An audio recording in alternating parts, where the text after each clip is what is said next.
I'm Kate Ward, and this is your Dickman Farms Smart Gardening Tip. Hey, did you put in a veggie garden this year? Well, if you did, it's probably time to do some stuff, and I'm sure you've been keeping up with anyways, but let me show you a couple things.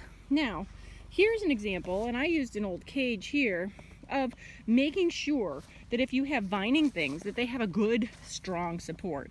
Now, I keep just going through and weaving this through. These are cucumbers, because as you can see, they will wrap themselves if they have something to wrap themselves to happily. So I've done a little bit of weaving, but pretty soon these little guys will respond by wrapping around and letting the plant grow up and over. And what does this do for me? What it does for me is it makes it really easy to pick eventually, but it also makes it so that these leaves and the fruits are up off the ground where there's a lot of moisture. It's morning here and there's a lot of moisture. You can see the water on my hands. So if that's on the fruits, it increases our chance of disease just getting in there by staying wet and damp. Everybody knows that, right? Mildews, molds, they like wet, damp. Well, now I move over to tomatoes. So I was a bad girl and I did not take the suckers out of my tomatoes. So this is a bush type. It doesn't get really tall or big, so it doesn't need to be staked, but it could be used to be thinned. So instead of having one or two sections, you can see there's tomato flowers there and tomato flowers there and tomato flowers there. Well, why does that matter? Well, what's going to happen is I'll get tomatoes, but because I was a little negligent here and didn't take out those suckers, then what's happening is I have a lot of bush and not as many tomatoes because the plant is trying to put tomatoes everywhere. Well, if I were gonna take out the suckers, how would you do that, Kate? Well, this is where the suckers arise from, right in there, right in that little leaf crotch. So I could have taken, when they were younger, and I could still do it now, out those suckers like I did there, and then I wouldn't get another bush forming out the side like I did here. So I have 1, 2, 3. So I could have done that, could still do that. Am I going to? Nah, because there's only a couple of us, so I don't need that many tomatoes. Happy little basil, it actually is a companion plant with tomatoes. Everybody knows about like caprese salad, which is tomato, basils, and mozzarella. So that's it. I just got 2 of the ingredients growing here in the yard. Well, then I moved down a little bit. Let's look at some other things.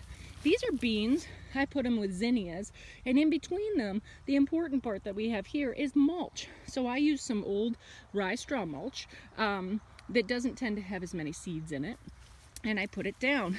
Now, you'll see if we look at these different plants, we don't tend to use any sprays here, and I have a couple critters that are taking advantage of that. One is that guy right there, and that guy right there, and they've created all of these little holes. Now, there's not enough there for me to think it needs to be sprayed. The plant is tolerating that, so I'm going to leave it be.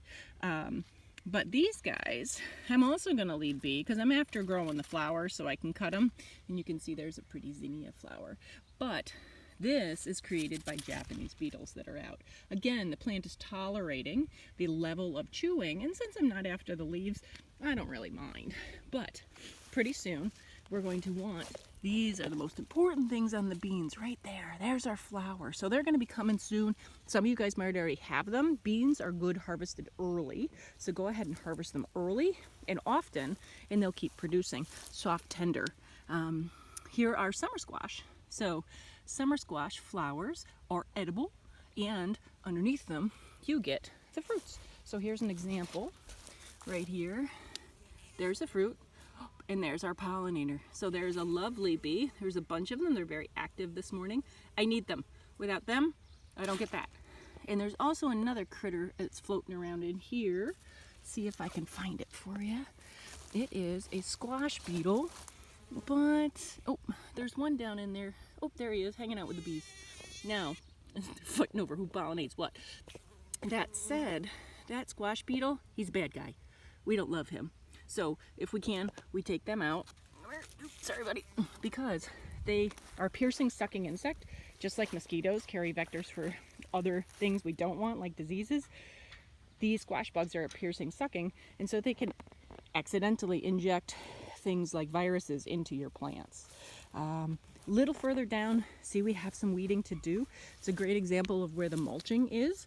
So mulching, not on the, it's really suppressing the weeds here, and then the weeds are coming up in amongst the plants where it's a little bit lighter. So I have some work to do, and I hope this shows you some of the things that you should be seeing now. When you should be harvesting pretty soon if you're not already.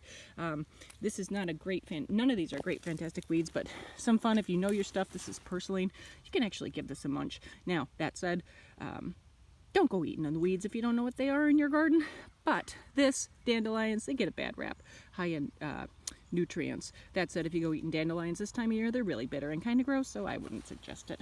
But anyways, I'll get to work here just like you should, and with just a little easy picking, this will be cleaned up in no time. So get out there and garden. Hope this has been helpful. This has been your Dickman Farms Smart Gardening